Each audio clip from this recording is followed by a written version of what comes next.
We put two minutes. We are in the letters. We put two. Are you joining? Mitul sir, Yes, sir. Yes, sir. please start our session. Thank you. Good afternoon, everyone. Thank you for joining us for this last important session, the intellectual deliberation session by two eminent speakers that we have today. Uh, we are really fortunate that we have today with us Professor Atanu Bhattacharya, sir. He's the Dean of the Faculty of Arts in the Central University of Gujarat. And I must say that the term ELT in Gujarat is popularized because he was associated with the H.M. Institute of English Training and Research previously. He initiated all these efforts and he started this department from the very beginning. And it is just because of his efforts that the ELT as a stream in the state of Gujarat is popular. Uh, uh, he has worked with the H.M. Patel Institute of English Training and Research for, I think, more than a decade, and he was an active member. Uh, People like me uh, learned a lot from him. Uh, he is, in a true sense, as I tell this in every conference of mine, that he is an encyclopedia because he has answers for all the queries, all the questions on any discipline or any subject that requires to be answered. And I have the fortune to study under his guidance, under his supervision, as well as I had an opportunity to work with him as a colleague. And today he is with us. And we have Professor Dilip Barad, sir. He is the professor and head of the Department of English in the Bhavnagar University. Well-known figure. His contribution in the field of research is immense, as his contribution could be observed in most of the national and international conferences, as well as in various national and international journals. Both these speakers have accomplished various national level as well as international level projects in the field of English studies. And I'm really happy that today we could invite both of them together to deliver their talks to the larger audience. There are around 1,200 people I could see who are listening to them. And we are really fortunate to have you with us, sir. It is an honor and a great pleasure for all of us that you have agreed to conduct this session.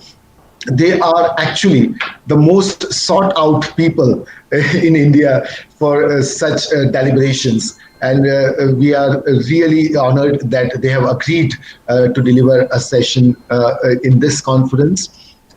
So, first of all, I would like to invite Professor Atanu Bhattacharya to deliver his talk. And sir, please take time you want. We have all the time in the world. We just want to listen to you and to learn from you. Thank you, sir. Thank you very much, Dr. Trivedi. It's always a pleasure to come back, but I think I should start with two caveats after such a wonderful introduction. And the first caveat, of course, is that I'm not going to say like the Americans do, that whatever happens in Vegas stays in Vegas. So I'm going to say whatever happened in H.M. Patel Institute still stays with me, and I hope that it continues for a very long time. And it was, of course, not my efforts. It was a team effort that happened at H.M. Patel Institute. All my colleagues, previously my students, then they became my colleagues, put in a huge amount of effort to make H.M. Patel Institute what it is now. And I'm very happy for the new center that has been opened under the umbrella of the name of H.M. Patel Institute. And I'm sure that this new center will do extremely well under the able guidance of Dr. Mitul Trivedi. The second caveat, of course, is that I don't have answers to all the questions. I am sorry, but I'm sure that there will be questions and answers later, but I do not really have answers to all the questions. I think if a teacher has an answer to all the questions, the teacher should give up their jobs, because a teacher should be asking questions more than answering questions. And teacher should be ready to accommodate questions rather than simply answering questions. because we are not really fountains of knowledge. We are learning on our own, and it's still I keep on learning every day from my own students, from my colleagues, from my friends, everyone. So if you do have questions, that doesn't mean that you shouldn't ask questions to me. You should ask questions at the end of the session, because what I'm going to talk about today is about continuous professional development, which is something that I have learned over a period of time. And I'm sure as teachers, as students, you would slowly pick up your careers. And as a part of your career, continuous professional development, of course, is not simply doing things as a checklist. Many API points, or I do these kind of things. Points that Dr. Mohan Raj made in the inaugural session when he was talking about the refresher courses. So doing a refresher course is simply not ticking a box, because continuous professional development, of course, requires your personal investment, but also we must realize that the personal and the professional over here are not really separate. So along with your personal improvement, there is also a lot of professional improvement that happens. And of course, along with that, what happens also is that you improve your own teaching styles, you improve your own rapport with your students, and we learn all the time from our own students. So if you are involved in that kind of a professional development, then I'm sure that it does not only help you individually, but also helps you professionally, and also helps your students to progress in a certain fashion. So what I'm going to do is I do have some slides. So I'm going to go through those slides. Let me tell you that I'm not really going to give you answers, but I'm trying to situate continuous professional development in a very narrow space, and that is the space of research. Now, what I'm going to talk about is only about research and how research contributes to continuous professional development. And I'm not really going to talk about other aspects of continuous professional development that happens. But if there are questions at the end of the session on this, I'll be happy to try to answer them. So here is the presentation. Let me just share it.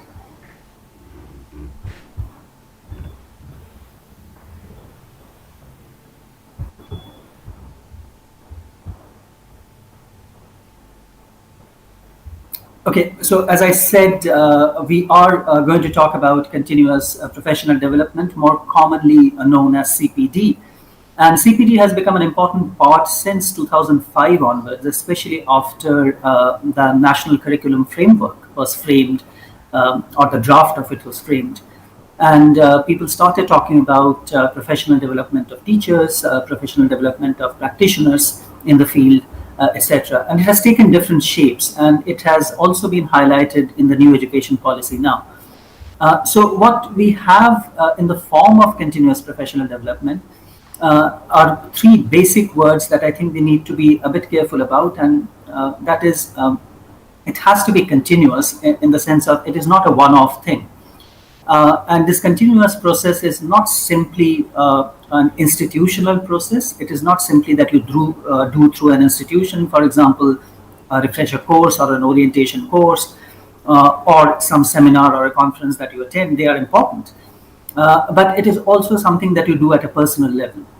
So it seems to be a bit ambiguous in terms of it talks about continuous professional development. But the key word I think over here is the part that talks about continuous. So continuous does not always mean an institutional development. It might mean personal commitments, personal things that you do with your students, etc. The other two words are which are combined are quite self-explanatory in that sense. So professional development obviously deals with with the practice that you are involved in. I don't like using the word profession because finally, as teachers, we are all practitioners, and it is something that affects our practice, something that helps us in our practice, and that helps us in learning from our own practices. So when we talk about continuous professional development, to me at least, it means that it has to be continuous not only at the institutional level, but also at a personal level, where even non-institutional practices that we engage in are something that that are an intrinsic part of my development or our development. The second thing, of course, is that when we talk about professional development, one of the key aspects of that development is research. Now, over a period of time, whatever little experience that I have gathered, we have seen that research is always seen as something that is done in universities or done by professors or done by people who have been associated with departments, etc. So it has always been seen as something that is an aspect of large university departments or large college departments. And therefore, research has always been seen more in terms of an ivory tower experience, if I may use the phrase, rather than something that you do on your own, something that school teachers can do, something that college teachers can do, etc. And what has happened over a period of time, historically speaking, is that we have now a phenomenon that research is something done in university departments, and research is not something that college teachers do, or research is not something that school teachers do. So I thought it would be a good, interesting way to look at research in a general sense, but also in a theoretical sense of what we mean by research and how it has historically developed. And what do we take away from that aspect of research and employ it in our own professional careers, in our own professional practices, and see whether research is not simply doing something in university departments, but also something that we can do in our classrooms, something that I'm going to talk about a bit later called classroom research or teacher research, where school teachers can conduct their own research, college teachers can conduct their own research. So research doesn't really mean that you need huge amounts of funding or you need huge amounts of access to other forms of research, etc. It can be done at a very personal level, based on your own motivation, and of course the kind of commitment that you have to the career, and especially if it's going to solve a problem that you are facing in your classroom, etc. So coming to research, therefore, we know now that research, rather than, as I said in the introduction, is not something that we do simply to theorize. Or research is not something that we do that simply is meant to give birth to a new idea. Research for us, for English practitioners in this field, are simply ideas in practice. And they're ideas in practice as a means of improvement. So if we have learned certain theoretical models, what we do in the classrooms is basically what we do quite commonly, for example, when we do educational theory or English language teaching theory, is when we go to the classroom, we basically explain the theory, but we also try to work it out in our own classrooms. We start asking questions about our own context. We start thinking about whether my students really fit within the framework of this paradigm or this theoretical paradigm that has been told to us, etc. So research is a kind of a continuous idea in practice. And that is what we do in research. Now, of course, there is a certain kind of a framework that we need when we do research. So it's not something that we do randomly. But the basic idea of research, of course, is that we use ideas in certain kinds of practice. Now, some people argue that these ideas in practice are also a means of increasing knowledge. Now, let me put in a caveat over here. Let me qualify it a bit by saying that ideas in practice for the means of improving knowledge is not simply the knowledge of the teacher, but also knowledge about the teaching process, the knowledge about the teaching learning phenomenon, and knowledge of students themselves. So if the teacher herself is involved in a certain kind of research, then it helps not only the teacher but also the students who are involved in that entire process. It is, of course, personal and professional, as I told you earlier. So the aim is improvement, but it is both at the personal level, at the level of the teacher as well as the student, and also at the professional level, because the research is counted as something of an achievement in any career or any teaching practice.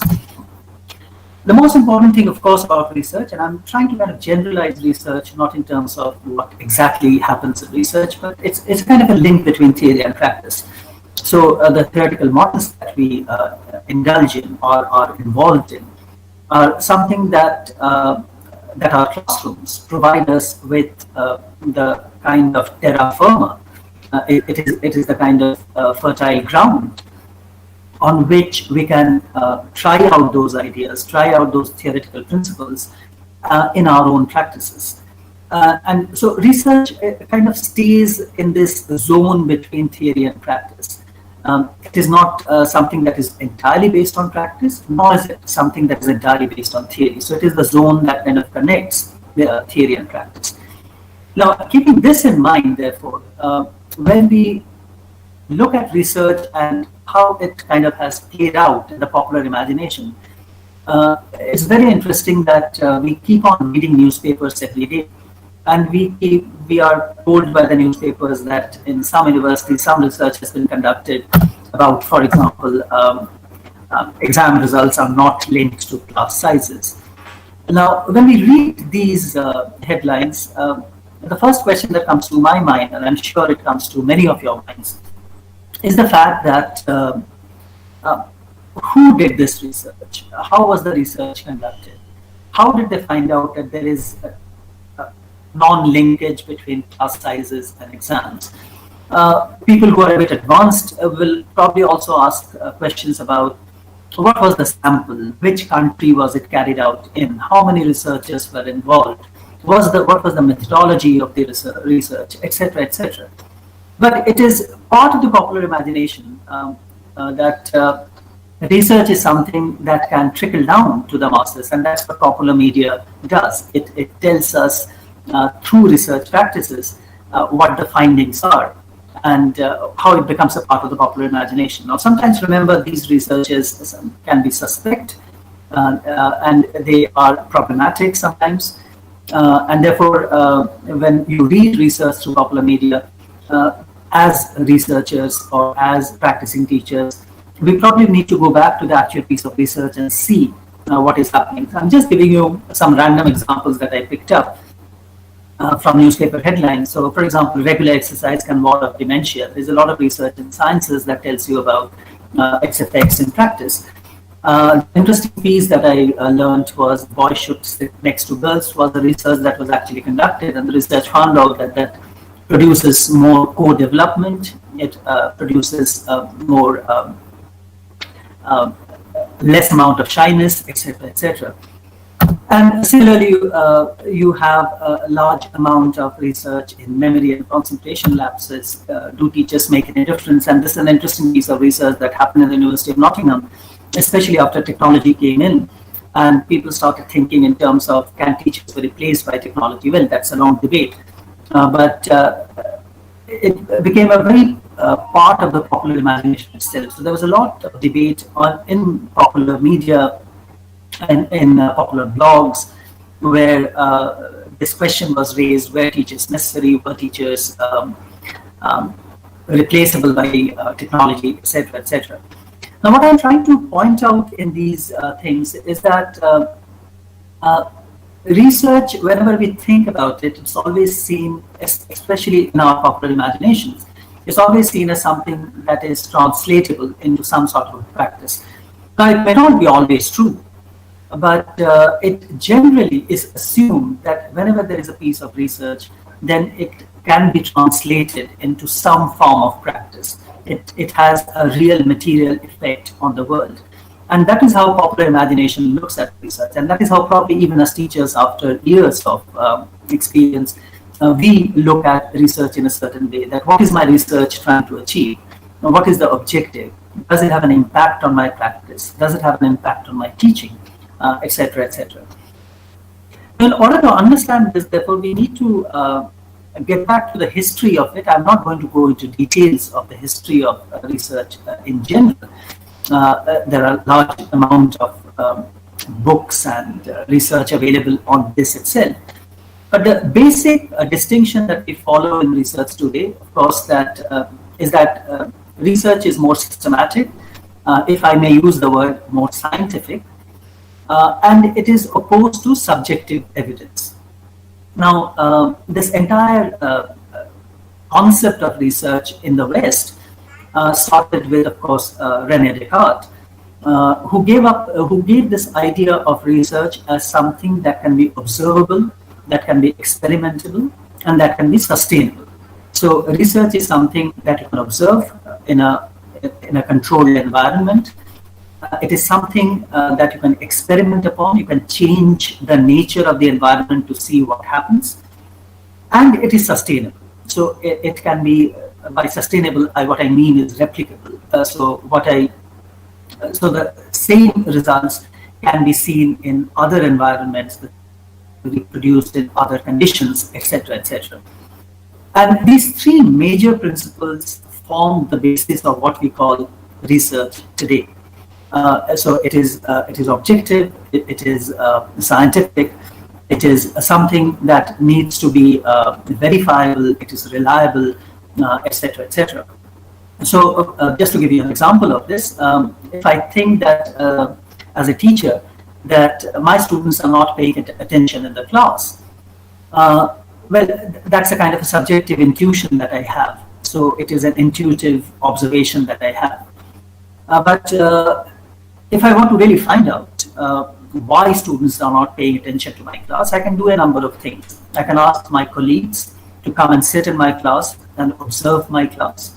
I can give them a checklist of things that tick, that what I do in the class where students pay attention, what I don't do in the class where students pay attention, and what I do in the class to which students do not pay attention.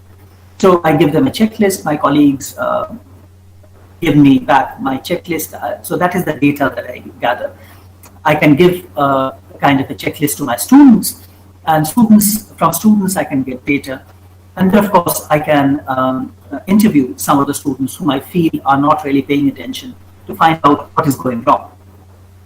Now, the kind of research that I'm talking about, people who have practiced this kind of research, is now generally called classroom research or action research.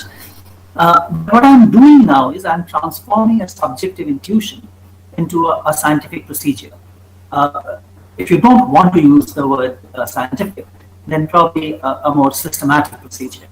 So I'm transforming the subjective intuition, the subjective feeling that I have in the classroom into a more scientific process.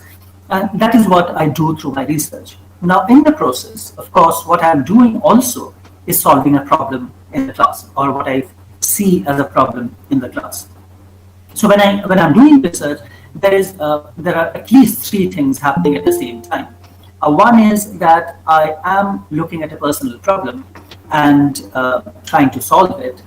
The second thing, of course, is that I'm helping my students or kind of improving upon myself personally. And also I'm helping myself professionally, because if I share that piece of research with my colleagues, they can then replicate it, or they can then take steps in their own classes of what they learned from my class. So what you have is, at the same time, so research is not something that is simply that I do in a study. Research is helping through the disseminated practice, through systematically doing it, by making a subjective intuition, a subjective feeling, into something that is demonstrable, that can be replicated over a period of time. So keeping this in mind,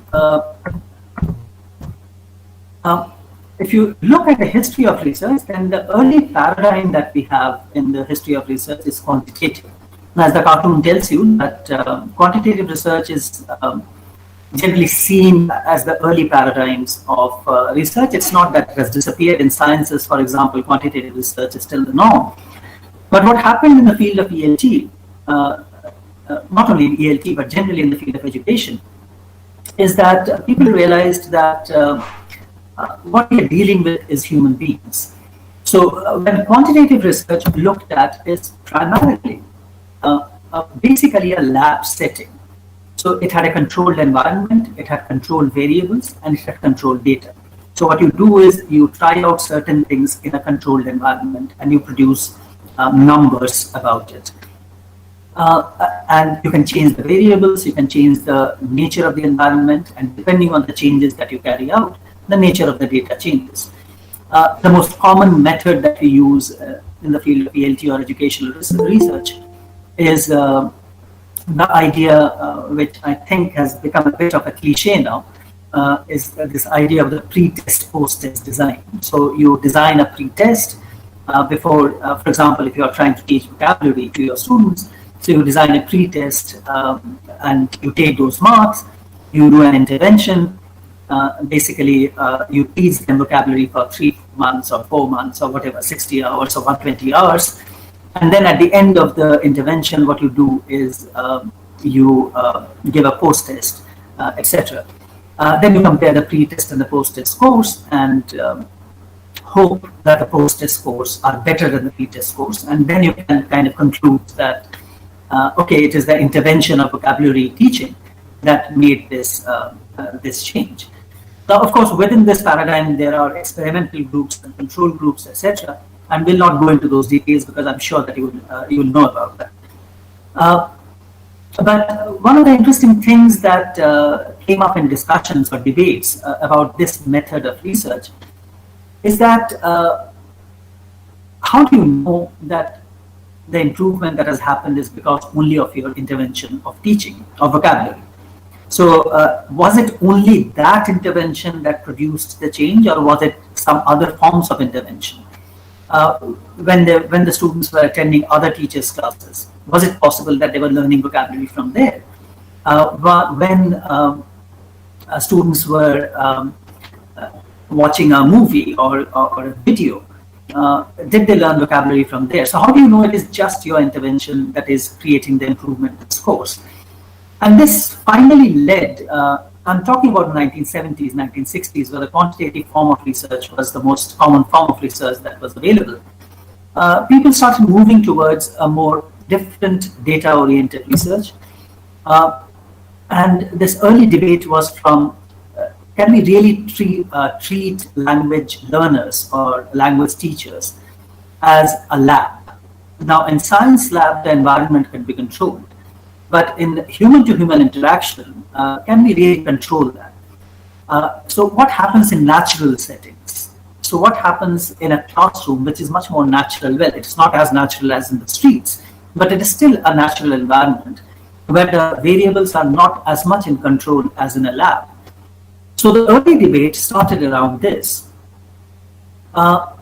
Because in a natural setting, what you have is this entire notion of the core skills that, and this debate started around 1970s, is that you've got your core skills, and of course these core skills are augmented by ICT, your knowledge of numeracy, your ability to problem solve, your ideas of communication, and of course your peer interaction that happens.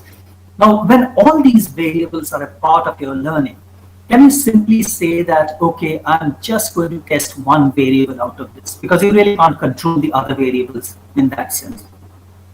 And therefore, what research did was ask these questions about, so how do you get these generic or transferable skills into the natural setting? So there was an idea that there are these transferable skills. So skills could be transferred from theory into practice. But how do you do it in a natural setting?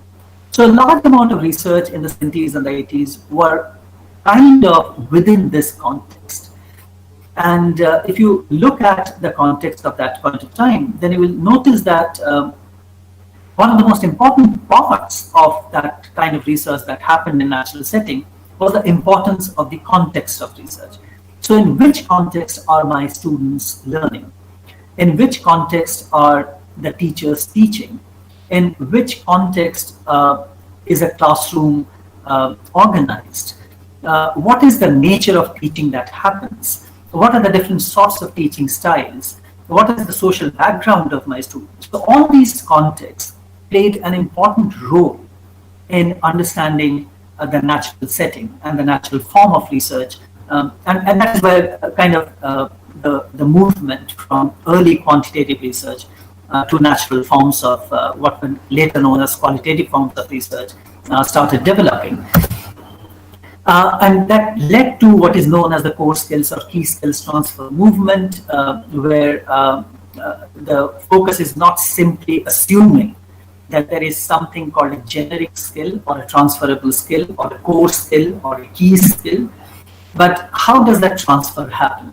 So what happens in different contexts? Do they happen at the same time? Do they take a longer period of time?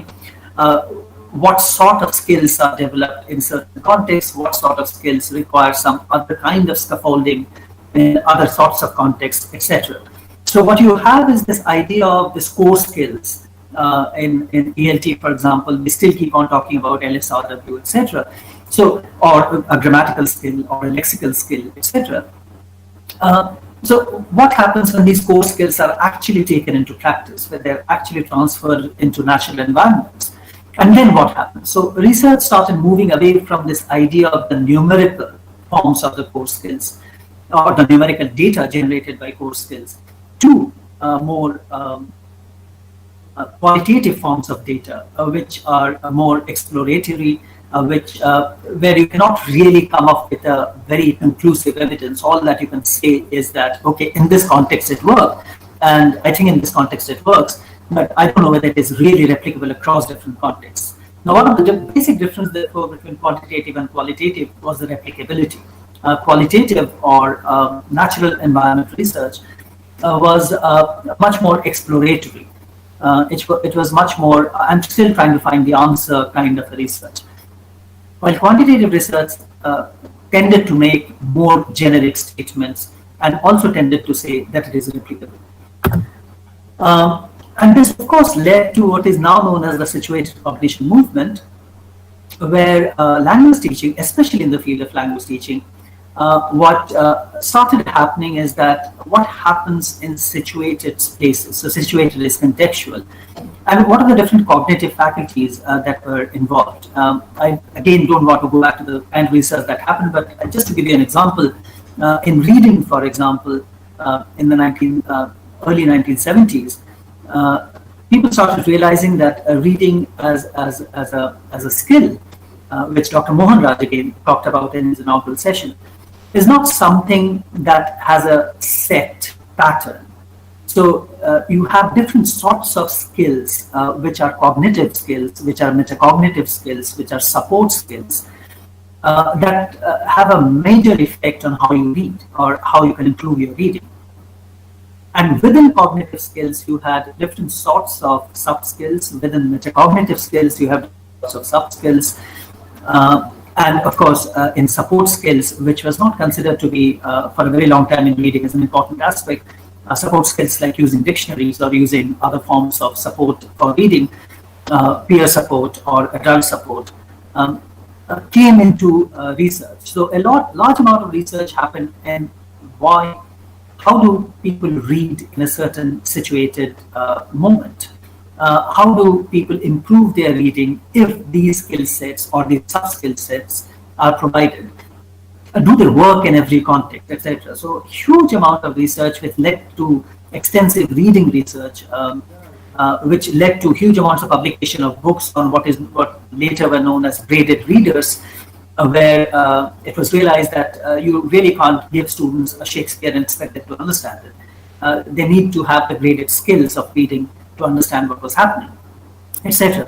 So you have a different kind of a research paradigm that starts developing at this point of time, which is much more situated, which is based on your cognitive skills, which is based on the practices that you do in a classroom, etc. One of the major debate, and that's where I will stop with research and move on to the CPD aspect and how we connect to the CPD, is of course the debate on ethics. Now, the first picture that you see in the left-hand side is a painting that represents a person called Edward Jenner, who in 1798 actually invented the smallpox vaccine. Jenner published a series of writings on the smallpox vaccine, but when people look back at that research that Jenner did, they feel that it was completely unethical. Because what Jenner did was, now it looks ridiculous, but what he used to do was he used to take smallpox vaccine, or people who had got smallpox. He would take their blood and inject absolutely healthy patients with the smallpox. And then he would take their blood and plasma and then create a vaccine out of it. Now, obviously, in today's standards, this is absolutely unethical, that you do not take permissions of people and you simply inject people with vaccine. He actually didn't even tell their patients that he was injecting them with a vaccine, with a disease. It was only later it was found out that Jenner was involved in unethical practices. But of course, in 1798, it was not unethical, because we are using standards of today to claim something that is unethical. But of course, that is an aspect of any research that we do, and that also forms, and I'm using this slide primarily to show that ethics plays an important part in CPD.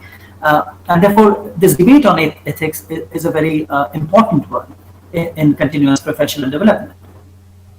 The second picture that you see is a person called Cyril Burt, who was a British educationist and educational psychologist.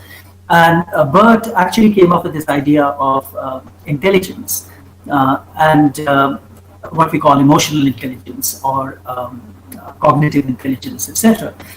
And it was believed that Burt was one of the leaders, and I'm talking about 1970s now. Jenner is 1798, 18th century. Burt is 1970s, when the ethical practices were quite well established. And it was later found out, Burt died in 1971. It was later found out that much of the data that Burt was using was actually data that was cooked up. So data that was not really there. So he was actually playing around with numbers. In fact, his major idea was that intelligence is inherited. That was his major contribution. And later, when people went back to his research and his papers, it was found out that his data was not as ethical as it should have been. Of course, there is a debate around that. Some people say that he was a fraud. Some people say that actually he was framed. People played around with his data, but that's not the point. The point is that once the data that is generated through your practice, it has to go through a certain kind of a rigorous ethical practice, and that forms an important part of your research paradigm. The third debate that I'd just like to talk about is whether research is based on theory or is it simply data driven. And the best example of this is Gardner's multiple intelligences. Now, Gardner, when he started publishing about multiple intelligences, remember, it was not really based on huge amount of data. Gardner's own ideas were more of a theoretical model that he was proposing, and he was not really basing it on absolute data that was available to him. Now, what happened with multiple intelligences, therefore, when people took this theory and took it to the classroom and to the data driving, to the actual practice of teaching, they realized that some of the models that Gardner is proposing actually doesn't work in context at all. I mean, you can still kind of separate all these verbal, linguistic, or logical, mathematical, or naturalistic, etc., as forms of intelligences, but doesn't really operate in that fashion in classroom. There might be a dominant form of intelligence that operates for every human being, but it doesn't really mean that always operates at different points of time.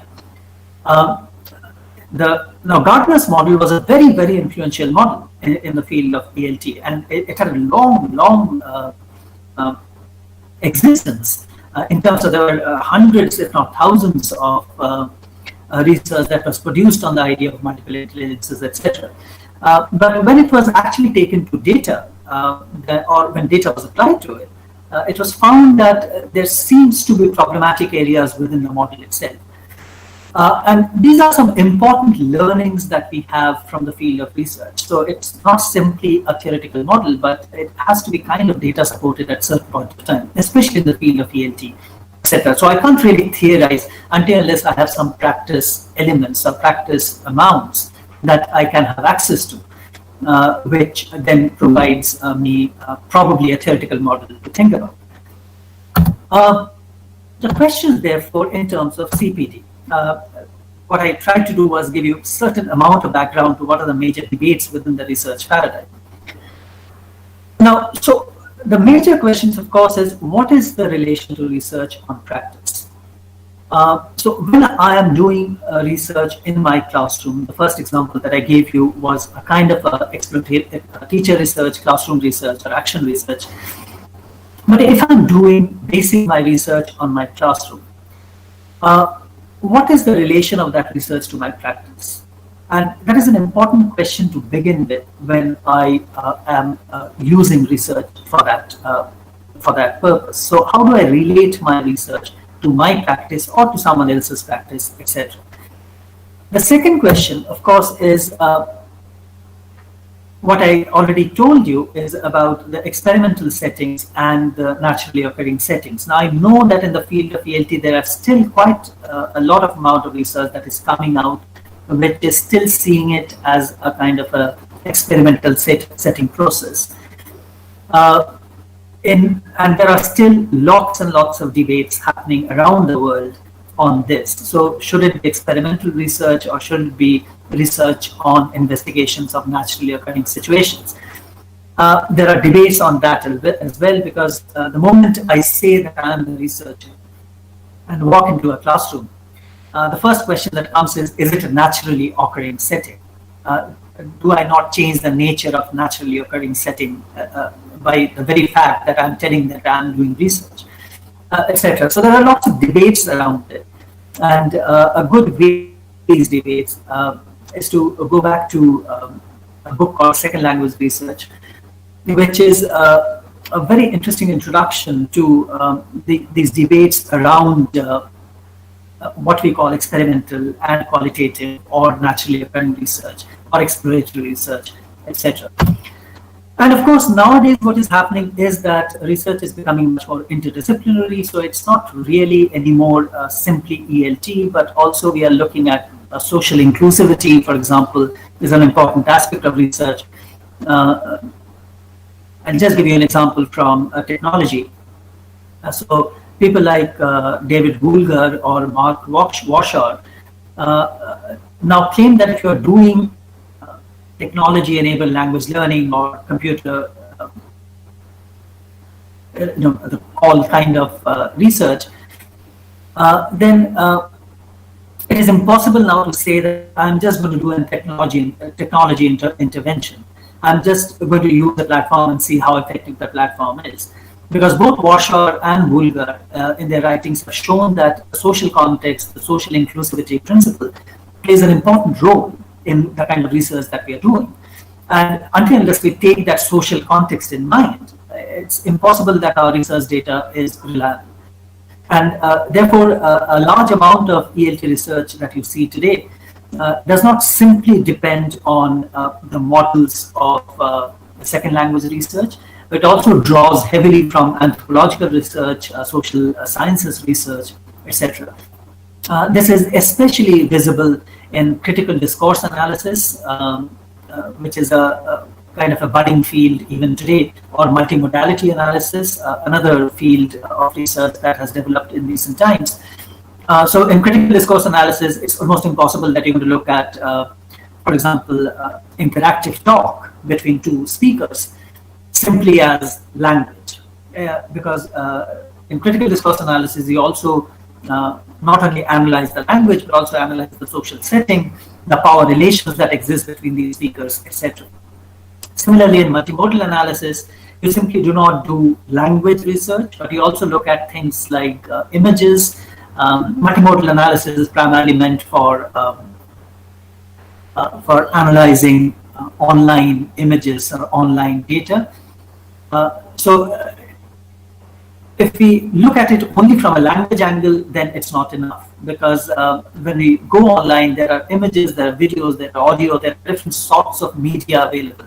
And what these medias do. So multimodality, for example, draws heavily from linguistic research, but also language, but also from design research. So how is the design of a certain website done? It looks at media research, etc. So there is a lot of interdisciplinarity that's happening in research today. And that is something that we need to keep in mind. So it's not simply what we are doing in the classroom anymore, but what is happening around the world in terms of research. And of course, as I told you, the importance of ethics is an important aspect of this research. Sorry, this is repeated. Okay. Now, of course, in today's world, we have different sorts of discourses that are emerging. There are different sorts of researchers, as I pointed out to you, that is happening. Because if we are doing research today, it's impossible for us to simply say that I'm going to teach listening to my students by using a tape recorder. Because listening is available in different forms through technological mediums across different platforms.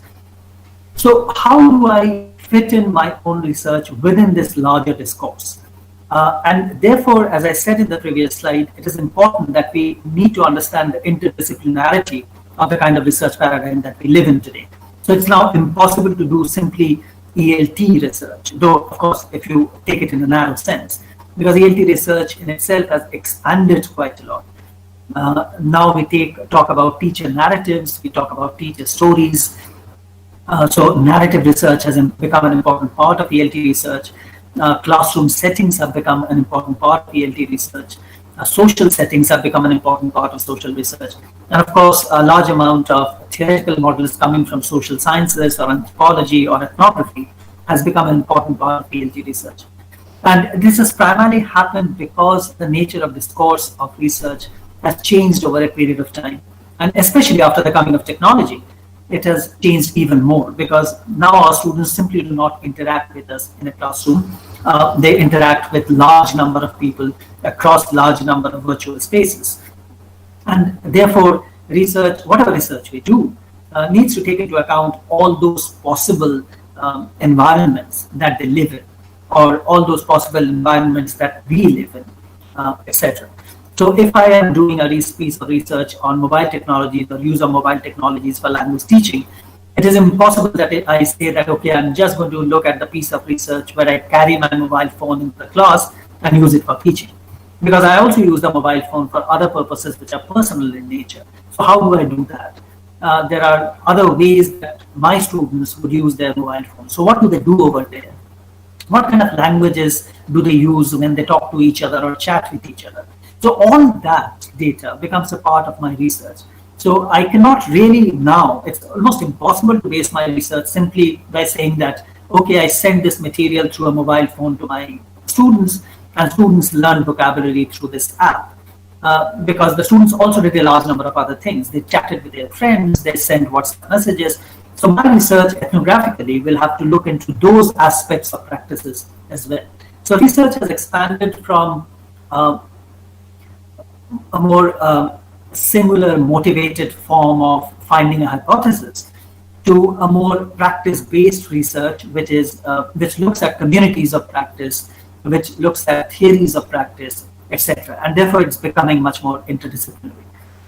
Now, relating all this to CPD, or continuous professional development, how do we, this was all about research, so how do we kind of bring it together?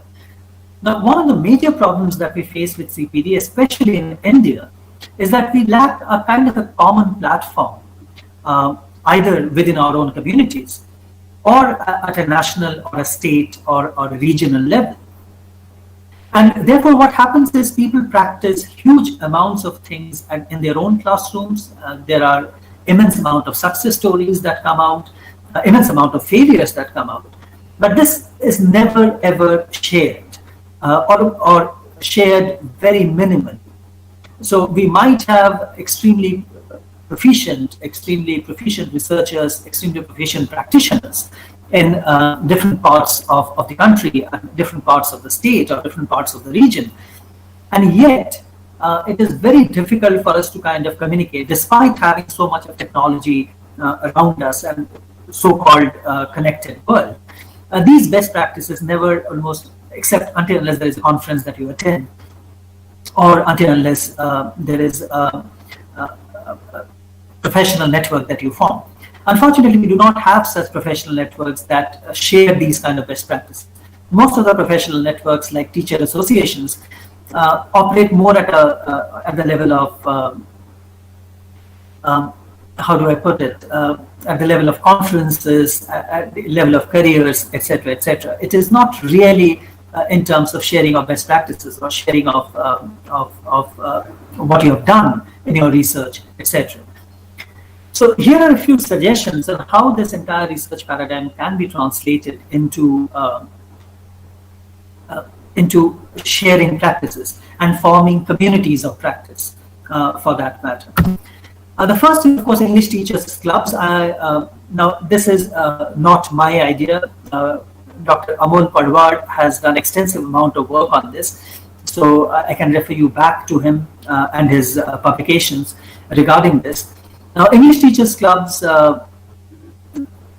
operate at the level of small regional gatherings of English teachers around, where they fix up a date where they can meet. Now with technology, of course, you can meet virtually, where they share their concerns, their problems, their issues, their practices, their research. And there is a kind of sharing mechanism that happens through these English teachers clubs. Of course, English teachers clubs in Dr. Amol Padwad's work also led to conferences, also led to sharing of practices, and also led to a more motivated use of those practices that successful teachers used. The second is, of course, what is known as the Staff Student Research Forum. Now, this is something that is very common across universities around the world. Unfortunately, we have not been able to implement it in many of the Indian colleges and universities. Now, this, I think, is a wonderful initiative that we can start thinking of in terms of it's not simply us as teachers who produce research. Our students are an important stakeholder in that research.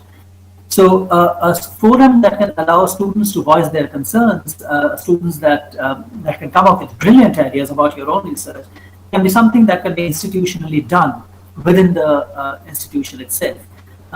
There are quite a few examples of this around the world in universities, and I'm sure that if you just search for this SSRF online, there are hundreds of these SSRF, and some wonderful work can come out of this.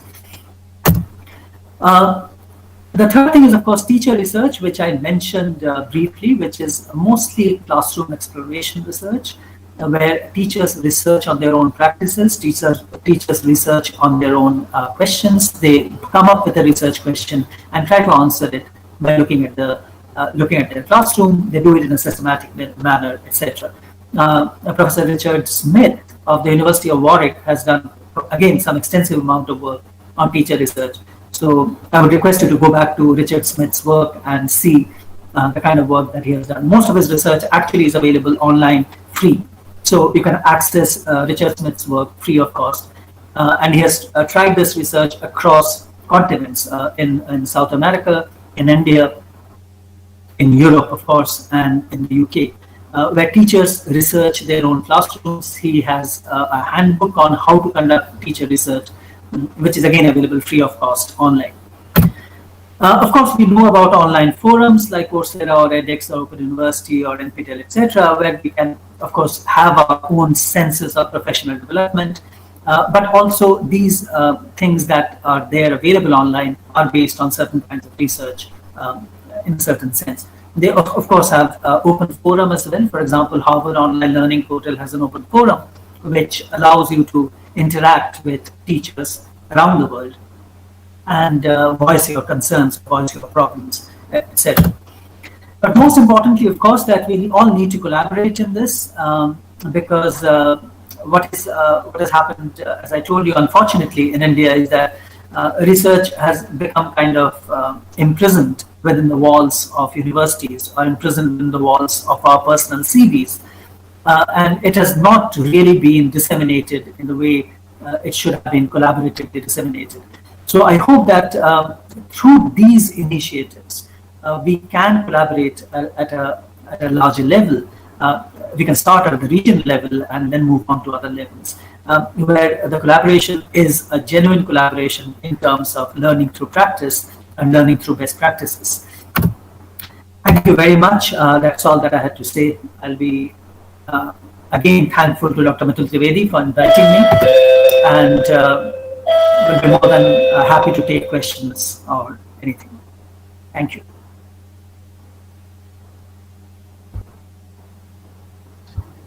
Thank you so much, sir. Uh, it was a wonderful, wonderful presentation, and it was a treat to listen to you after a long time. Uh, we have been receiving a lot of requests from all our viewers in the on the online forum who are watching it online streaming, that they would love if you could share your PPT with us. They all have requested for your PPT. Thank you so much, sir. It was really informative, insightful, and I must say that it was probably one of the finest sessions that we have in our conference. Thank you so much, sir, once again. And now I would like to invite Professor Dilip Bharat, sir.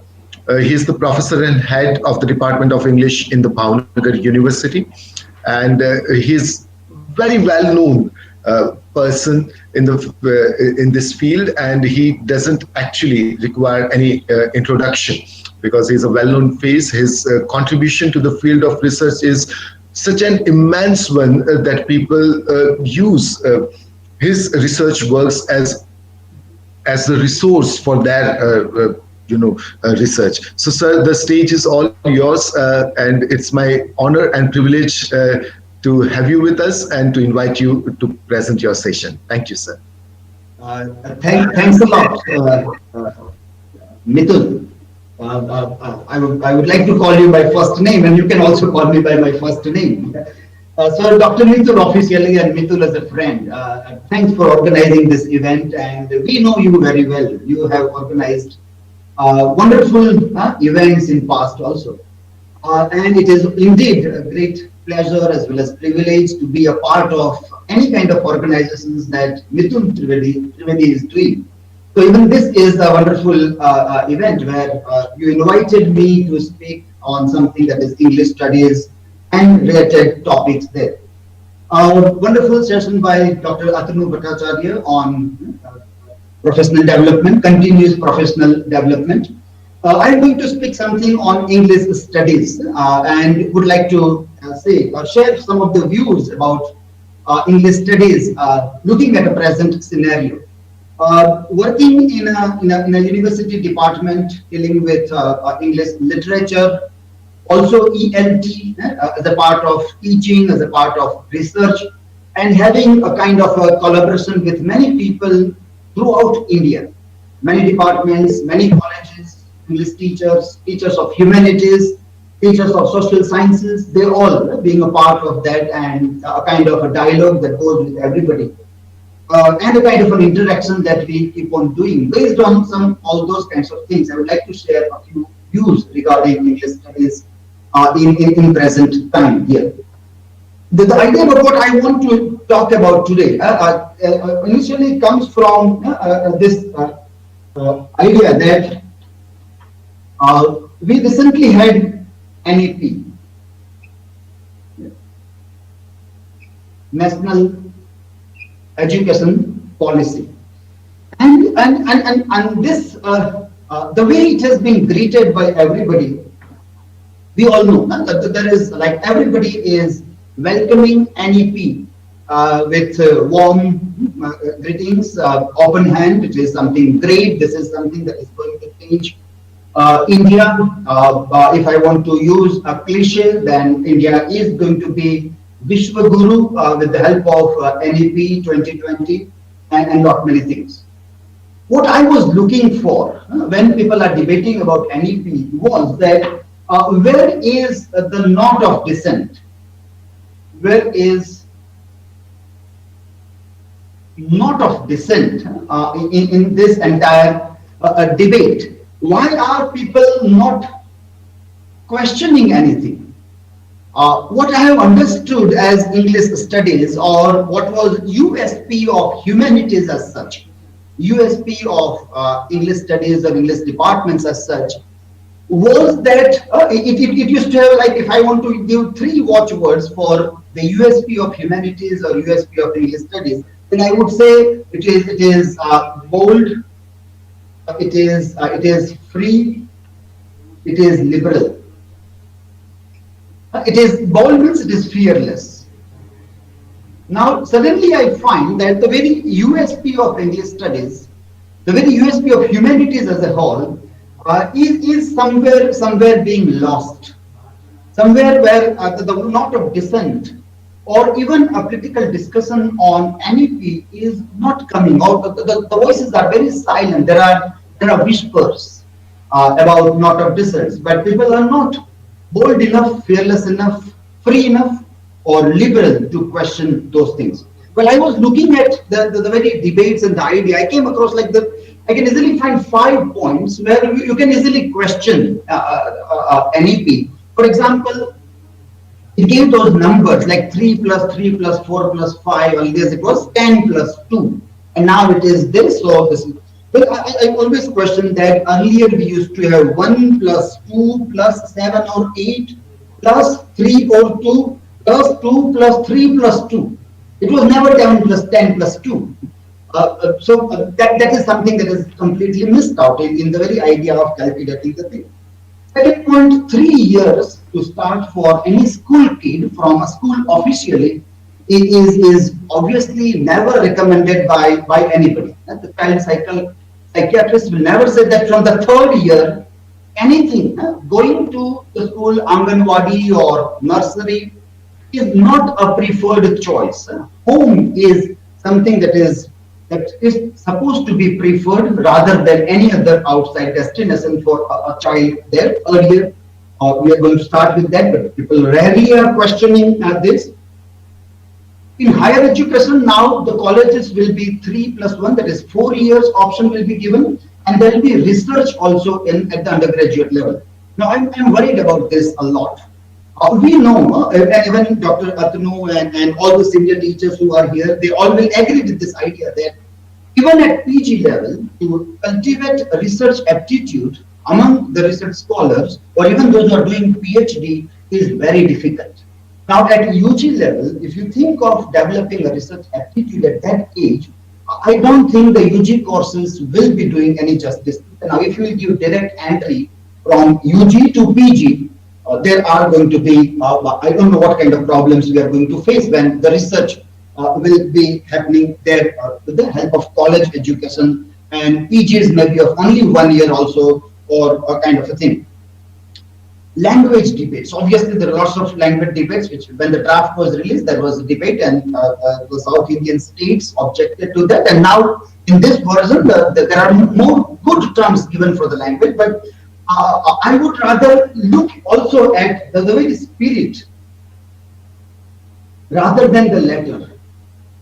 And the spirit of this NEP, or the way we think of the language debate in this, will try to connect with this post-colonial project also to see what we need to question in this very idea of the language debate. Fifth and the final point of NEP is scientific temper. Well, obviously, scientific temper is continuously in education policy from quite the beginning of like 1947, 48, and it has always been there. Scientific temper as a part of the education policy.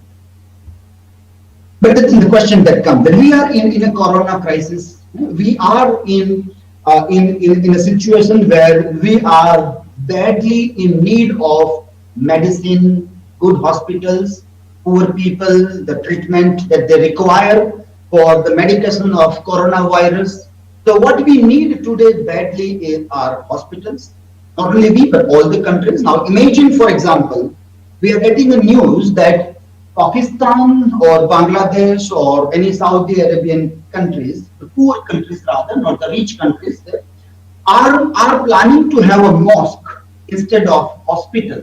Or like when you have given a verdict that all education will happen online, all schools and colleges are supposed to teach online, and then NCERT says that 27% of our kids do not have access to to technology or the thing, then countries like poor countries like Pakistan or Bangladesh or Sri Lanka or Afghanistan or any of the countries, if they are building up mosque or any of the religious structures, anybody will question that why don't you spend your time, spend your money for the online facilities that are required now or the hospital care that is required now. This is what the scientific emperor will tell us, and this is what we are supposed to do when we deal with the education policy or education as such or teaching in humanities or in English studies also. But rarely people are questioning or debating about this point. That is one of the concerns there. So when we failed to have a knot of dissent, when we fail to examine or fearlessly, liberally, with open mind, when we fail to express ourselves, at that time, the very first question that comes in my mind is that, is this what is the problem of our post-colonial project? Has our post-colonial project somewhere gone wrong or what? Because the very idea of post-coloniality was that you are supposed to be anti your Eurocentric viewpoint, you are supposed to be anti anti anything that is British Raj, and what you have to do is a kind of nativism. Yes. You're supposed to be vocal for local. Yeah, that is what we are supposed to be in a post-colonial argument, and then perhaps we took this idea about recalling our own self, claiming our own identities, claiming our own knowledge systems, or redefining, redesigning, reimagining our own identity as such, which is taken as nativism or being vocal for local in different contexts there. Now, this idea is not only about nativism or being vocal for local, but it has a kind of an antagonism also. It is anti also. And this anti idea comes, if I refer to Farooq Dondi, it comes from the very idea of nationalism. Now, let me recall the situation in which I am trying to recall Farooq Dondi. Farooq Dondi, in a very small writer, was talking about the rise of novel in South Asian countries and the rise of novel in European societies, European countries. Farooq Dondi is of the opinion that a novel in Europe was an answer to a kind of breaking away from the faith which was in Bible, where Bible failed to give answer to new relations, new emotions. Then there was a need to explain those new dynamics that are happening in human relations and the thing, which Bible failed to answer. And so novel came as an answer to that. So in European novels, if there is anti-Christianity, if there is something anti-religion, if there is something like adultery being committed by, to be very calling spade a spade, if an adultery is being committed by any of the protagonists, people would say that adultery is a sin, but a novelist will try to say that, well, pardon is a human being and these are emotions, so pardon. So that's how the novel in Europe is coming out to answer the crisis in faith, where the Bible sees to answer the new questions that people were suffering from or facing. Novel came as an answer. So novel is accepted as something which is going to question the mores of society, the traditional way of looking at the thing. That is obviously the role of a novel. In India or in South Asia, for example, the rise of novel is rooted in nationalism. So there is a freedom struggle going on, and then there is the rise of novel writing in English language also. Now, when there is a freedom struggle going on, obviously you require a kind of a metaphor for a nation. You will call it mother, and all those kinds of emotional metaphors are easily given to the identity of nation, because that is need of the hour. You need it because you want to keep people together, and so the nationalism, the very idea is very important at that moment of time. novel is rising out of that. So obviously, all those novels are bound to speak concept of nation in whatsoever way, whether it is Bankim Chandra's nation or Tagore's nation or Gandhi's nation or Subhash Chandra Bose's nation. But nation remains at the center with all those different, varied, but opposite concepts that remains at the center. Now, after 47, we are far away, 70, 60, 70, 74 years ahead of that time now. But somehow we are still not free from the very notion of nationalism.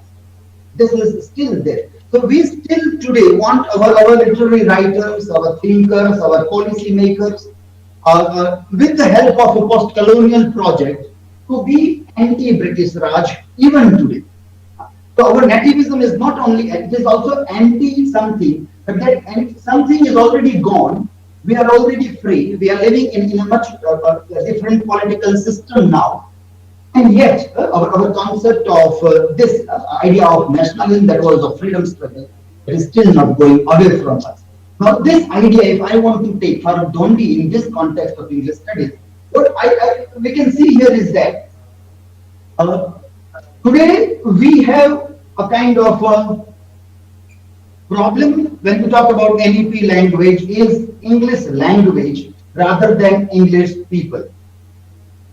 The freedom strugglers, they had a problem with English people. They used English language to fight against them. They mastered English language, but then they had a problem with the people, and they had a problem with the system that was English, the Raj, British Raj. That was not a problem. Now, when there are no people, what are we doing? We are doing something with the very concept of English, the idea. Now, when we see broader concept of English, it obviously is very much the Western concept of idea, notions, many things that goes there, and which I would like to connect with the very concept of liberal imagination in this. So, in hating English language and trying to be a lover of nation, which before 1947, people were there as to prove that they are die-hard nationalists. They are the lover of their mother nation. They hate English goods, clothes, and everything. The Raj itself.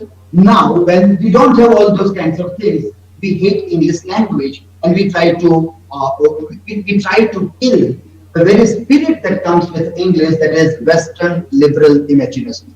But I won't say that this is Western liberal imagination is only Western. It is equally Eastern also. It is equally Indian also. It is very much coming from the very holy books, sacred books, which we are talking a lot, like Ved, Upanishad, Vedanta, Ramayana, Mahabharata. All those books are all talking about the idea of liberal imagination. So it is not Western. But when you club together the idea of English studies, English language as a part of post-colonial project with something that is Western, and you start hating everything is Western, then what you do is that you convert people into narrowness. And this narrowness perhaps is not allowing people to exercise their knot of dissent, their fearlessness, their spirit of freedom, and their liberal approach which they are supposed to do when this happens here, or this converts into the kind of a thing that we see here. Now, when I question this idea about nationalism and other kinds of a thing, and then people may question, then what is an alternative? Was there ever an alternative to see that the post-colonial project do not go awry the way perhaps I am trying to prove that it has gone somewhere terribly wrong? Then what was that? Then I would say that, well, let us look at Tagore, let us look at Gandhi, let us look at Umashankar Joshi as an answer. I would like to show you some of the slides here. So I am sharing a screen.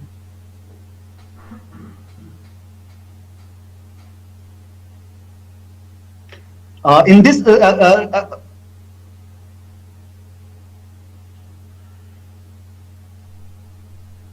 presentation, I would like to recall this. I hope, yes, Mr. Mitul, just let me know. I hope my slides are visible, because when I share, I won't be visible to myself. They are visible, sir. Please. Please continue, sir. Yes, Ji, sir. They are visible. I hope the slides are visible. Yes, sir. They are visible.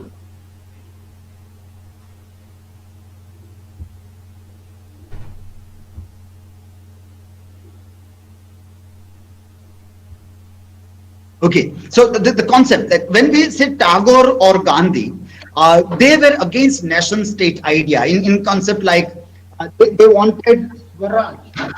The debate between Swaraj and Suraj, so they obviously were for Suraj, there is good governance rather than Swaraj. For Tagore, the concept of India was not territorial but ideational. India for him was not a geographical expression but an idea.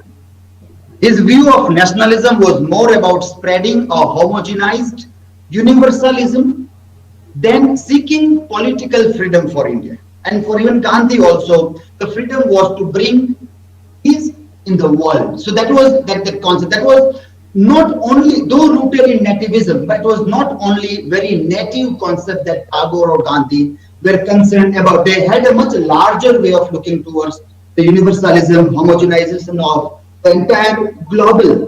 The word global was not in fashion in those years, but there was a world kind of an idea, world as a home, a kind of an idea that they were looking at it. But along with Tagore and Gandhi, Umashankar Joshi is a very interesting figure, and somewhere he was very prophetic also. Today, when we try to look at English studies and the things that go on, and many things that were supposed to be very natural to English studies are now questioned, right, in different ways. At that time, Umashankar Joshi's observations are very interesting to keep in mind. Umashankar Joshi is a Gujarati poet, critic. And this lines which I have taken here was published in Sahitya Akademi's English Literature Journal, translated by Sachidanand. K. Sachidanand has translated these lines which I am sharing here. Umashankar Joshi, the idea of Indian literature when he talks, Indianness is rather an ongoing search for a vision of a pattern of Indian literature and culture to which the literature and culture in every part of the country is more or less converging. We should always be viewing the composite identity of Indian literature within the parameters of the composite culture of India, which obviously we know is very diversified. True Indianness transcends India, and genuine Indianization is a synonym for humanization. This is something that we need to recall a lot in the time in which we are living also. True Indianness transcends India, and genuine Indianization is a synonym for humanization. Indian ethos is one of synthesis rather than exclusiveness. And he also was there for plea for Swaraj in ideas. His recognition of the complexity of idea, the gaps and silences in the earlier formulations, the inherent plurality of Indian literature, the importance of translation in the understanding and sustenance of idea, and the need for a relative and comparative approach rather than an absolute normative one was very important. Now, when we were looking at a post-colonial project, we obviously had this idea that we have to liberalize the canon of literature. We have done that also. Umashankar Joshi also is talking that we need to liberalize the canon, which is a Western Eurocentric canon of literature. But at the same time, if we try to replace the oneness of European with the oneness of India, then there are terrible problems. That is what is happening here also. That when we try to impose oneness instead of having one language, that is English language, which was imposed upon the people, and today we want to remove it under the education policy. So there are no clear-cut lines, but the spirit of education policy. At the same time, what we are doing in spirit is imposing other language over everything. Now, are we trying to own the canon of literature? And owning the canon means who is owning this canon is very important. obviously whose canon as well as who is also doing that. That is very important there. So Umashankar Joshi observed that the inherent plurality of Indian literature is very important. Translation will play a very vital role, and need for a relative and comparative approach rather than absolute and normative one. That is there. And then this final one is something that is very, very important. He recognized, Umashankar Joshi recognized possibility of the idea.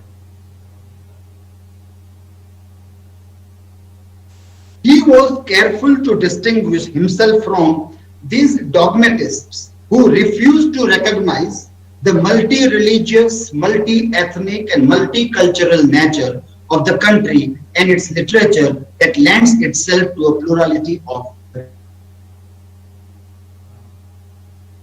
Umashankar Joshi, that he was able to say this very boldly, very openly, which obviously I think that even today, to make such a statement here is not an easy task.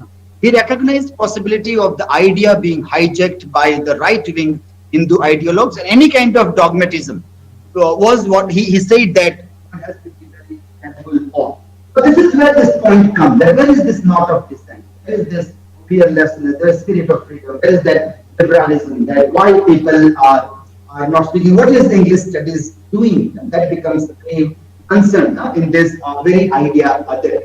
So the English studies perhaps may have to see that the post-colonial project will have to be re-looked upon and try to see how subcultures are being colonized, sub-languages are being colonized, how the very Eurocentric idea of oneness of something is being imposed upon a very, very heterogeneous society like India. Heterogeneous, I would call it a nation or a society is a very difficult concept, but still heterogeneity and the oneness of the thing. And in that concept, how we are going to look at this very idea and how will we liberalize the canon from who is trying to own the canon of everything that we are trying to see, whose canon and who is doing that. Lionel Trilling's The Liberal Imagination is a very interesting work. It was written in 1950s. It becomes something important to recall this book. This book was obviously at that time, it was anti-communism. So in that time, in the 1950s, to be liberal was to be anti-communism. To be brave enough, to be fearless enough, was to be anti-communism, because communism has given democratically elected communist dictators. Yes, because communism in this 1950s time has given democratically elected communist dictators, and so George Orwell's 1984 and many such works which are being discussed by Lionel Trilling in The Liberal Humanism in this. But we are not in 1950s now. We are in 2020. So from 1950 to 2020, when we move on, what sort of liberal humanism is what is required here today is perhaps something like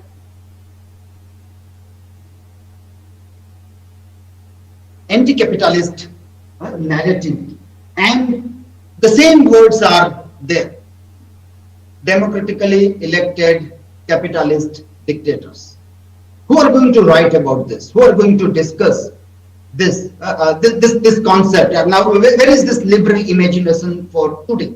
Not 1950s liberal imagination, but that of 2020s, which becomes very significant and very important for today's time. So, how are English studies going to answer these questions about what it was always trying to do? Like 20th century, they have stood very strong, like a hard rock against all kinds of dogmatists, all kinds of, if I want to use the word, even intellectual dictatorialism that was there, and it was there to question. The humanities was there to question. English studies was there to question, and again there. But now in this, how we are going to talk about the liberal imagination, which is very much required in today's time also.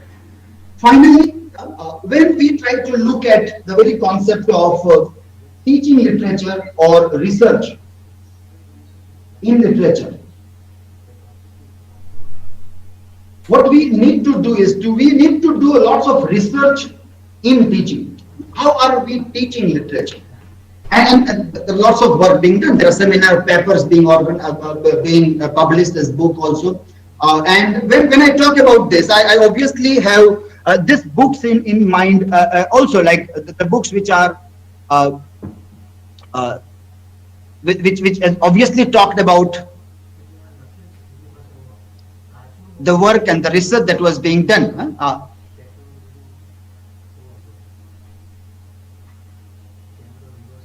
The Masks of Conquest by Gauri Vishwanathan, The Lie of the Land, English Literary Studies in India by Rajeshwari Sundararajan, Provocations by Sudhakar Marathe, Thinking English by Swati Joshi, Subject to Change by Suzy Tharu, English Studies. This book also recently published, English Studies in Indian University, The Present Scenario by Ravindra Baburao Tasildar, which has tried to see that what has gone into teaching and research in this context. But what point that finally I want to make and say is that let me give an example. When we deal with new criticism, for example, if you are reading I.A. Richards'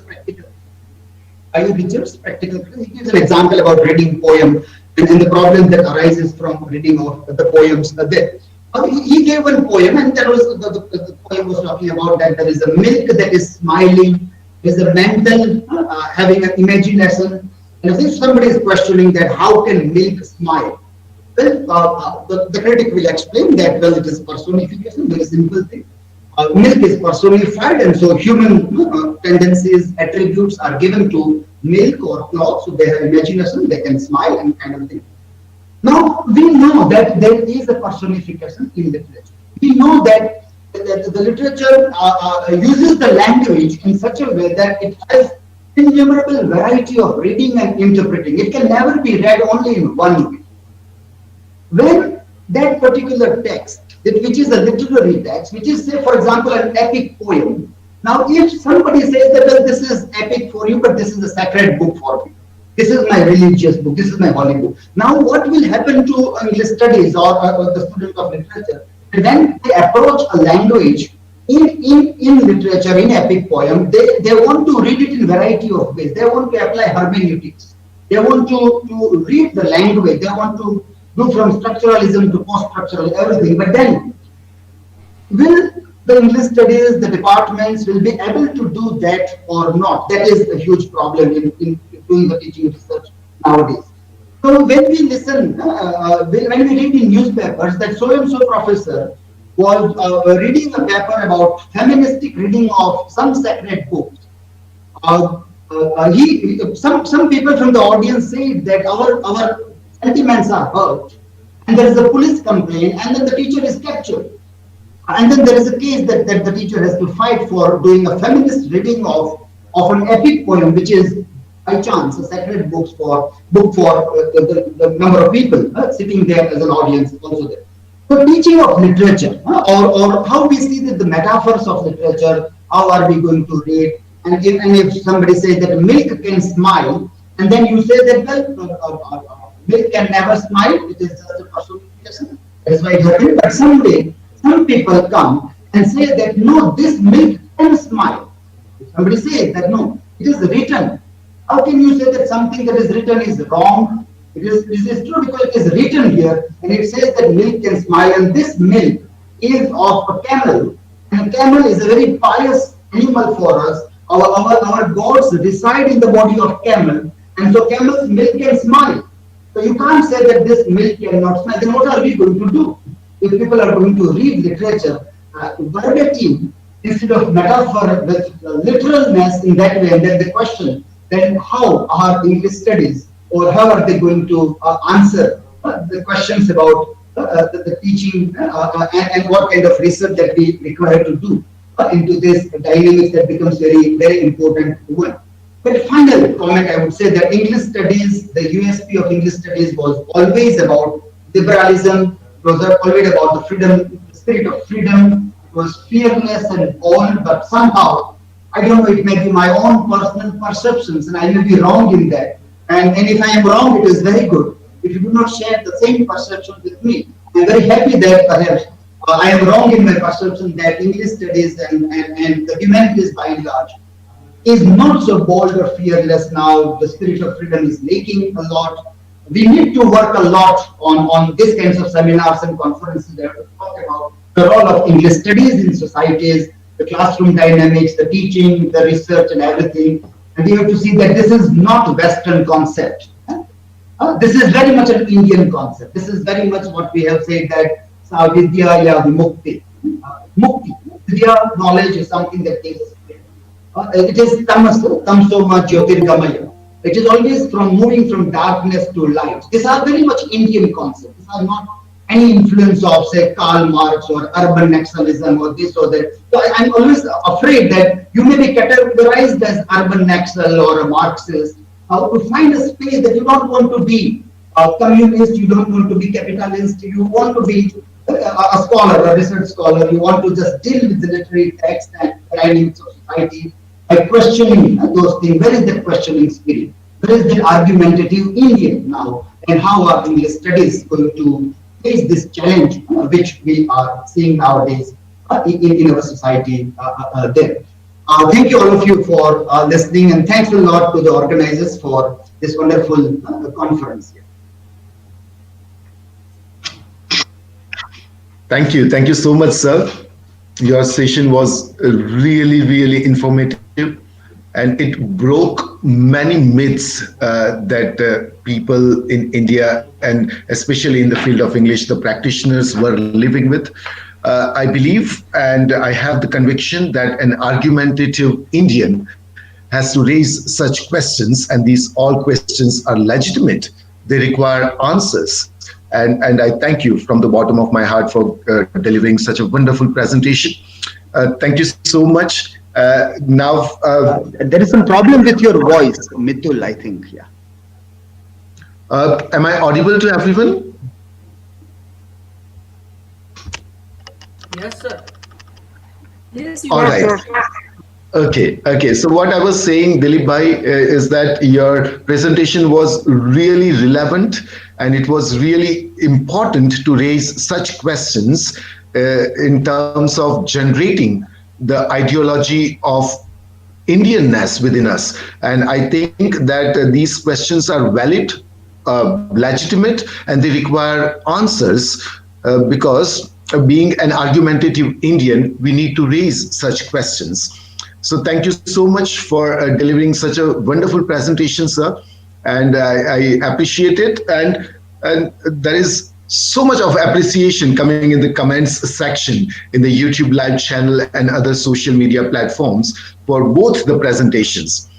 So I take this opportunity to thank Professor Atanu Bhattacharya, sir, and Professor Dilip Barar, sir, for delivering wonderful sessions. And these are the major sessions, and I'm sure that all the viewers across the nation and even beyond our borders, they must have been immensely happy to listen to you. And it is a great learning experience for all of us to have both the speakers of your status with us.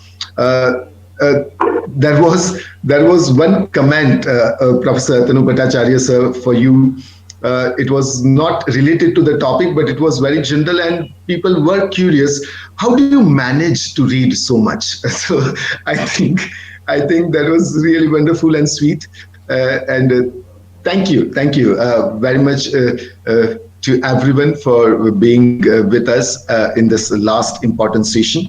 It will be followed by the valedictory session, for which the separate links are already sent to all the panelists. So I officially conclude this session as we have to start with our valedictory session. Professor Purnima Mehta ma'am was also with us during this session, and I'm sure she must be very happy listening to both of you. Thank you, sir, Professor Atanu Bhattacharya, sir, and Professor Dilip Barar, sir, for spending time with us during wonderful sessions.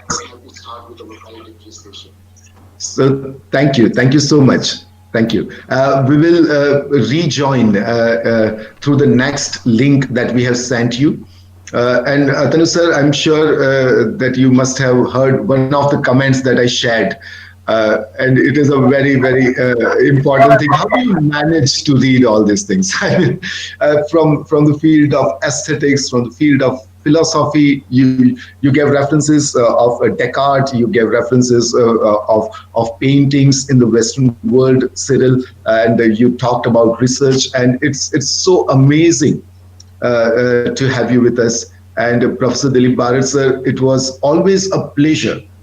It is always a pleasure to have you with us. And your association with this institute is so precious to us that we cannot afford giving up on it.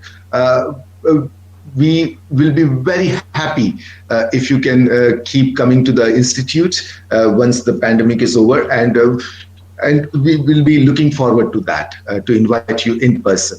So, sir, thank you so much, both the speakers, and we'll all now discontinue with this forum because it is the end of the session, and the next link has already been sent to you for the validatory, and we would love to have you there over there. So, thank you so much. Thank you, everyone.